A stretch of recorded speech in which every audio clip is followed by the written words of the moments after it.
Ya, bismillahirrahmanirrahim. Assalamualaikum warahmatullahi wabarakatuh. Hari ini kita belajar tentang prakarya yang bertemakan kerajinan. Bab 1 kita akan belajar tentang kerajinan bahan lunak. Subbabnya, prinsip kerajinan bahan lunak.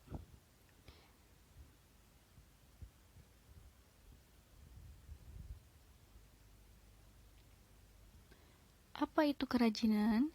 Kerajinan tangan adalah proses membuat benda dengan menggunakan kedua tangan dan alat bantu.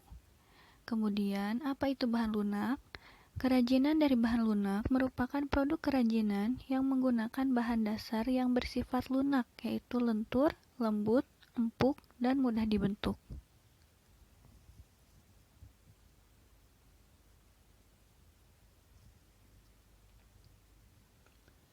Kemudian, fungsi benda pakai dan benda hias. Fungsi atau kegunaan kerajinan tangan digolongkan atas dua macam, yaitu fungsi pakai dan fungsi hias. Berikut contohnya. Contoh untuk fungsi benda pakai yaitu hasil kerajinan tangan yang berfungsi untuk dipakai dalam suatu keperluan.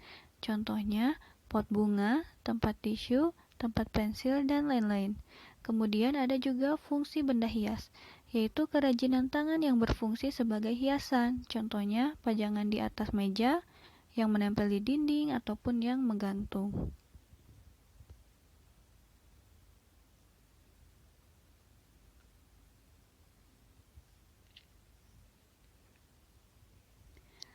Selanjutnya, ada macam-macam bahan lunak alami dan buatan. Beragam benda kerajinan dari bahan lunak, alam, dan buatan dapat diciptakan dan dibuat berdasarkan bentuk dan bahan yang digunakan. Bahan-bahan yang digunakan bisa berupa bahan lunak alami dan bahan lunak buatan. Untuk bahan lunak alami terdiri dari kulit pohon, daun, tanah liat, dan getah. Sedangkan bahan lunak buatan terdiri dari plastik, kertas, karton, dan kain.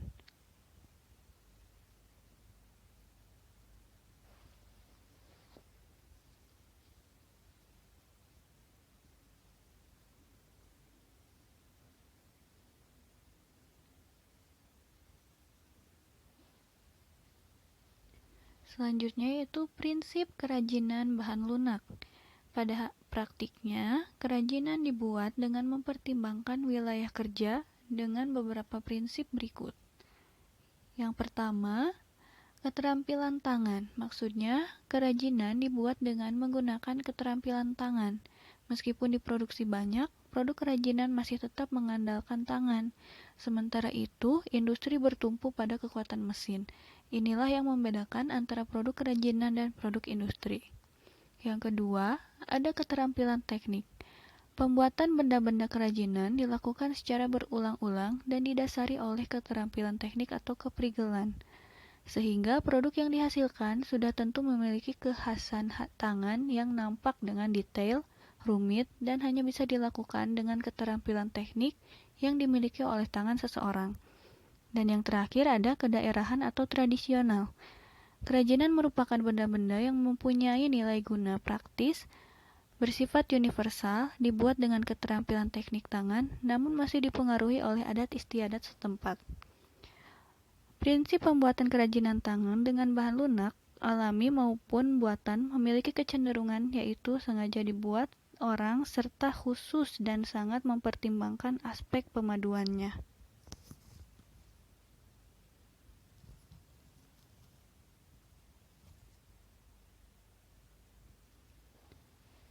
Pemaduan yang dimaksud adalah penggunaan bahan lain dengan warna dan bentuk yang berbeda tapi padu dengan bahan dasarnya.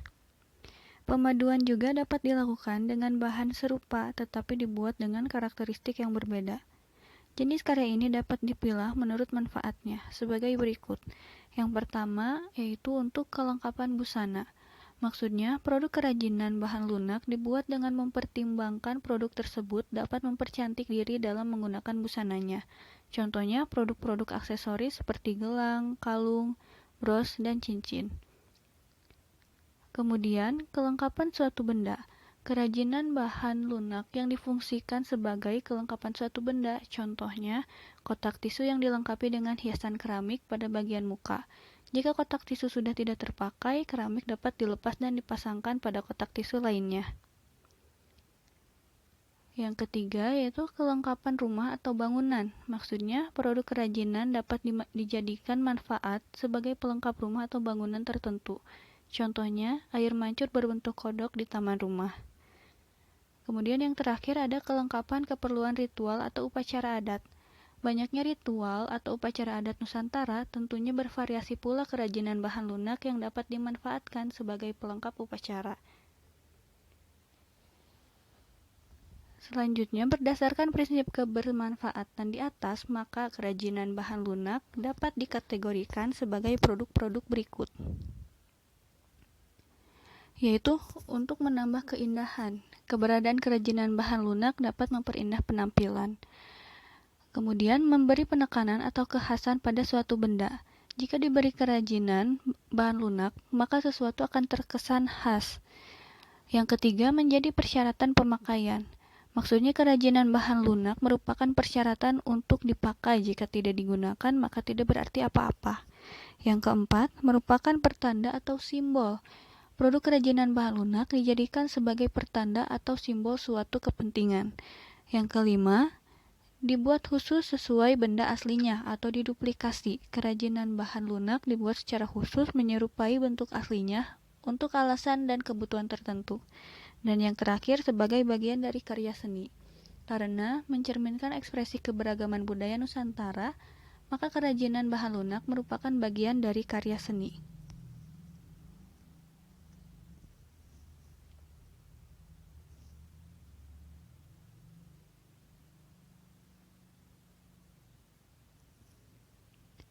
Nah, barusan adalah pemaparan dari materi untuk di bab 1.